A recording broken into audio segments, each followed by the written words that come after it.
কালকে যশোরের বেনাপোলে যিনি আমার মাহফিলের সভাপতি ছিলেন, বাংলাদেশ জামাত ইসলামের কেন্দ্রীয় কমিটির শোরা সদস্য উনি মাওলানা আজিজুর রহমান। ওনার জীবন চরিত্র শুনলাম আশপাশের মানুষ থেকে। একটা সিম্পল মানুষ, চাকরি করে একটা, সেই দিন যেতে না পারে, চাকরির বেতন শেষে যা পায় ওখান থেকে ওই দিনের বেতনটা সরকারের খাতায় জমা দিয়ে দেয়। আপনি আল্লাহর ওলি খুঁজে পান না। আপনি দরবেশ দেখেছেন এত বড় বড় দাড়ি, ওটা আল্লাহর ওলি মনে করতেন। আর আল্লাহর ওলি তো এইগুলো দেখেন, সেই কয়দিন উনি ক্লাস করতে পারে নাই, সেই কয়দিনের টাকাও নেয়নি, সরকারকে দিয়ে দিয়েছে।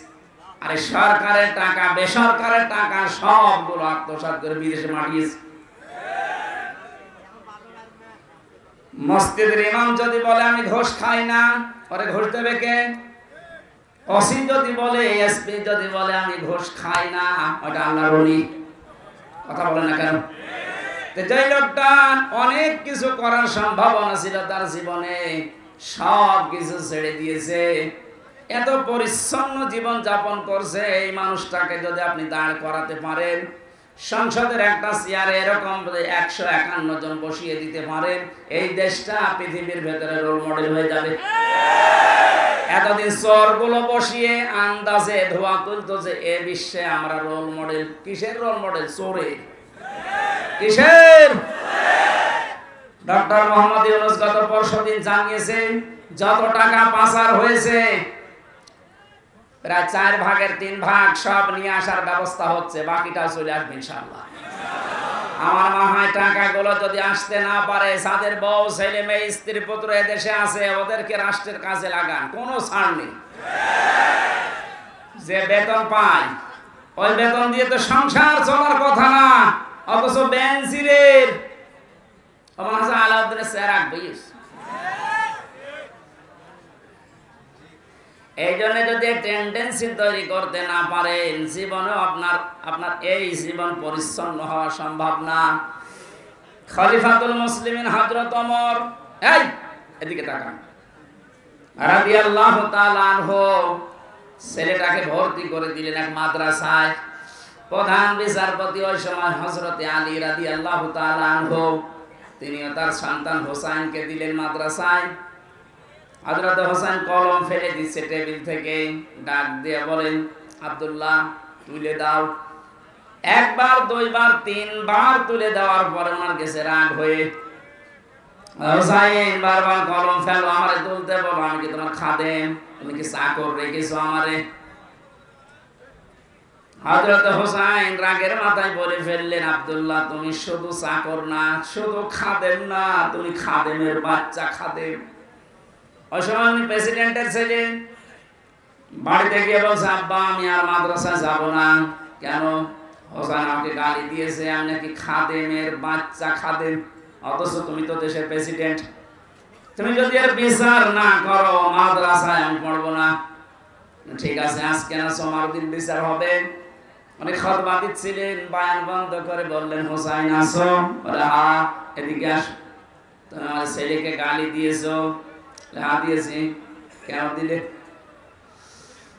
হযরত হোসাইন ডাক দিয়ে বলে খলিফাতুল মুসলিমিন আমিরুল মুমিনিন, আপনার সম্মান আছে, আমি সম্মান দিয়েই বলছি, আপনি নিচের থেকেই বলেন তো আপনি কি আমার নানার খাদেম ছিলেন না?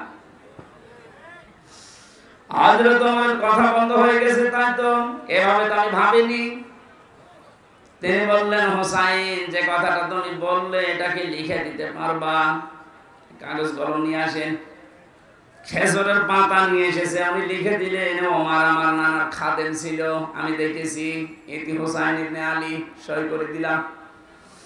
কাগজটা হাতে নিয়ে হযরত ওমর চমা খেলেন, ডাক দিয়ে বললেন নবীর সাহাবীরা বিচার হয়ে গেছে। হযরত আব্দুল্লাহ তো ছোট মানুষ, বসে না, বলে আবা কি করে বিচার করলে? একটা বিচার হলো, হোসেনকে কিছু বলবা না?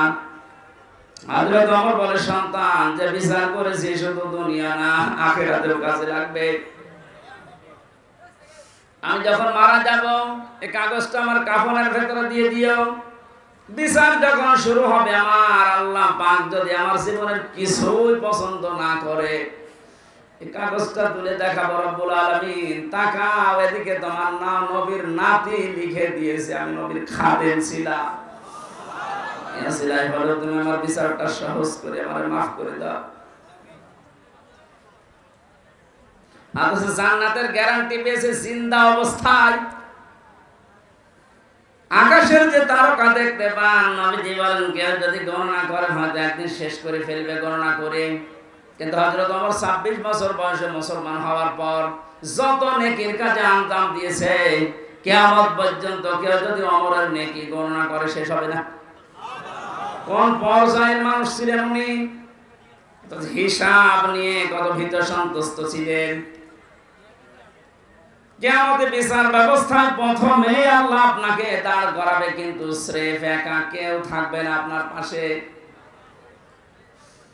দ্বিতীয় স্টেপে আল্লাহ আপনাকে একা ডাকবে না, এইটা বোঝানোর জন্য আমি বলছিলাম, ভালো করে খেয়াল করেন। ইয়াওমা নাদউ কুল্লা উনাসিম বিইমামিহিম, সূরা বানী ইসরাঈলের 72 নম্বর আয়াতের প্রথম অংশে আছে রব্বুল আলামিন বলেন কিয়ামতের দিন প্রতিটি মানুষকে বিচারের দ্বিতীয় ধাপে এবার তার নেতার সাথে ডাক দেব। কার সাথে? আরো জোরে বলেন। আগে নেতা, এরপরে কর্মী।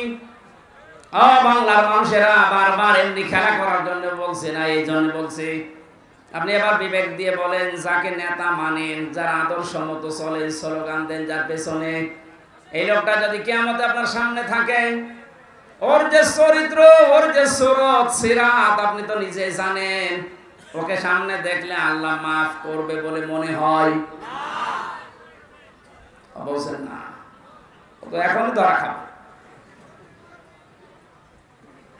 দেখলেন আপনারা নিজেরাই বলছেন যে না স্যার পেছনে আছি, এরে দেখলে আল্লাহ মাফ করার কথা না, কারণ এর ভেতরে বাইরের কিছুটা কিছু আমি জানি। এই লোকটাকে যদি এখনই এই বিশ্বাস করেন যে না ওরে দেখলে আল্লাহর আরো রাগ হয়ে যাবে, তাহলে এই মুহূর্তে আপনার সিদ্ধান্ত পাল্টাতে হবে। যদি এটা রাজনীতি মনে করেন, হ্যাঁ এটাই রাজনীতি। আপনি এমন মানুষের পেছনে থাকবেন কিয়ামতের ময়দানে যাকে আল্লাহ দেখলে আল্লাহর রাগ না আল্লাহর আনন্দ বেড়ে যাবে। এরকম মানুষ দেশে নেই।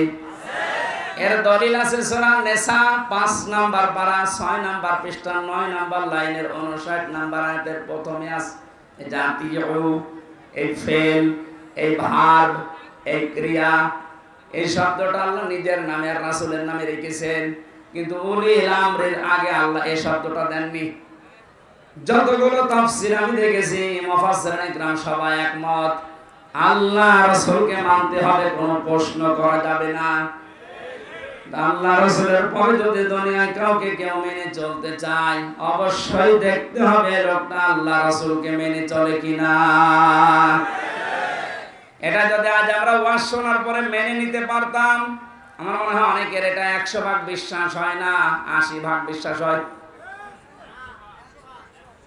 এই আয়াতকে আমি বানালাম, বলেন বলেন, 1500 বছর আগে নাযিল করা আয়াত।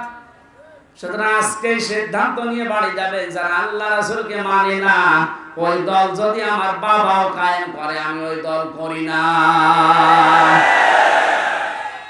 যারা আল্লাহ রাসূলকে মেনে রাজনীতি করছে, নেতাগিরি করছে, নেতৃত্ব দিচ্ছে, এই লোকটা যদি আমার দোলা ভাই নাও হয়, আমার চাচা নাও হয়, এক কথা বলেন না কেন?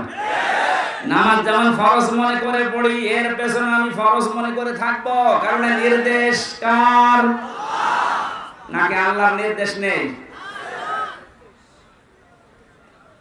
যেহেতু আল্লাহর ঘোষণা দেওয়া নেতা পৃথিবীতে মাত্র একজন, আমাদের খুব হিসাব করে দুনিয়ার জীবন চালাতে হবে। আল্লাহ রাসূলকে যে মানি না, ও যদি পীর সাহেব হয় আমি ওকে মানি না, ওর পেছনে আমি নেই। অনেকেই মনে করেন আমি নামাজ পড়ি, আমি হজ করে আসলাম বারবার, আমার হজের এজেন্সি আছে, এরপরও আমি জান্নাত পাবো না। আপনি তো হজের এজেন্সি নিয়ে মসজিদের সভাপতি, এই ভাদুড়িয়া, আপনি তাকান আবু জেহেলের দিকে, ও কাবা শরীফের সভাপতি ছিল। আপনি যে মসজিদের সভাপতি কে এসে নিয়ে